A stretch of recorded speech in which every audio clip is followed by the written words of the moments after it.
Okay, so before you send more people up here, I am stoned. Um, how nice for me. So, and this is, the weather's kind of crap. I'm waiting for it to warm up a little bit because I'm gonna drop trow and show you pictures of my vagina from the back again because inevitably you were like, no, that was like, if that looks like your dick, you have, someone needs to tell you something. It's gonna be very awkward when you find out you're a woman. Um, okay, so really quickly because I don't want to waste battery. What I was thinking, this is just me stoned. This is how I am stoned. It's like the shit that I think about. So I um, grew up existentialist, atheist. I was raised by a mom who had religion out of convenience, Catholicism out of convenience, Roman Catholic, and was a kitchen witch.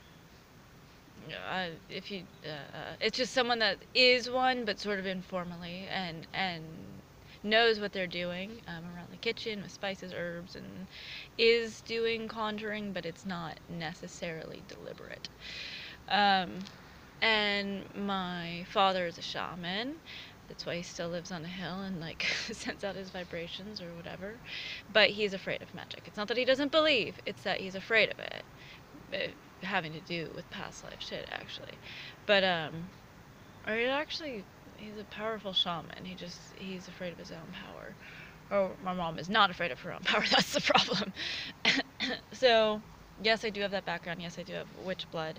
They can deny whatever they want, but actually, the entire Jungian realm is shamanism, and that both my parents are Jungian. I don't know if they said they were Jungian or not, but this has to do with a division of therapy, which you guys keep calling me insane for these witch concepts, but they're Jungian concepts. I mean, they are witch concepts first, but Jung popularized it and turned it into a therapy. So actually, as you're calling me insane, I'm still laughing at you because I'm like, no, all this stuff I'm talking about is a division of therapy, of which I was under. So, as an existentialist atheist, I really didn't believe in God. I really didn't. I was like, that's stupid. I was like, that's like believing in like ghosts or like anything. Like it's just stupid. Like why do you believe in this shit that you don't have tangible proof for? Okay, and I had this view, but I always practiced magic. I started conjuring in the backyard and doing, uh, putting together spells when I was like 5. I remember doing this. And no one taught me, no one sat me down and explained. No, it's just innate.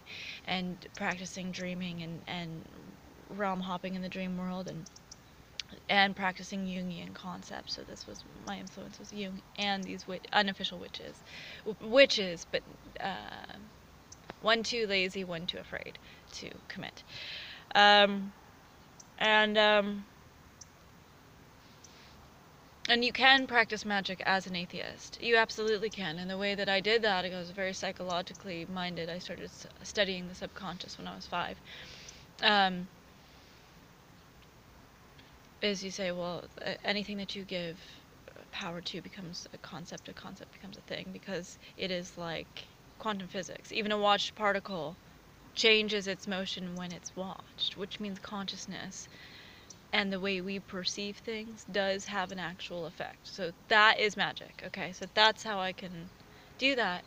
And then it wasn't until I started getting into past life therapy and going into that realm of witchcraft, which is also Jungian, um, that I got that magic was uh, something that had to do with consciousness, but not necessarily limited to human consciousness.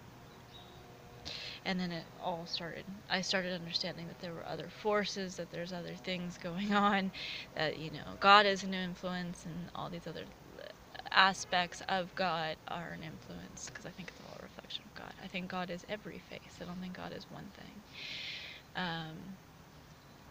It's a totality of it all. So that's how you guys are like, you can't possibly be Catholic. I'm not Catholic, but have a Catholic influence and have a witch influence and have this and da da da, and this is all insane. And I'm like, no, no, no. It does completely make sense though, given my upbringing and given my beliefs, and Now I guess I'm a little bit more open-minded when it comes to empirical evidence, and I see spiritual evidence, and that has become abundantly clear. And then that's what you guys make fun of me for. You're like, oh my god, why, like, an animal totem, give me a break. And I'm like, yeah, it's only been a concept around since, I don't know, before your family line existed. So, you know, whatever. My shit predates yours. I'm not saying it's any more right. I'm just saying I feel like it is. But everybody feels that way about their shit. But I do have Catholic influence as well. In my family, my grandma was Catholic as well, on the German side. And, you know, she believed in angels and stuff. And she had something going shamanically. I don't want to freak you out by saying it, but because that German line I have witch on both sides. My aunt mentioned you have witch blood. That was on my dad's side. Yes, true. We've been burned at the stake many times on that line. But also there was something going on the other line too. And my grandma was shamanic. She could see the angels and devils in the details, if you know what I mean. So, but she was officially Catholic. But what I'm saying is Catholicism and witchcraft have a lot in common, and I'll get more into that.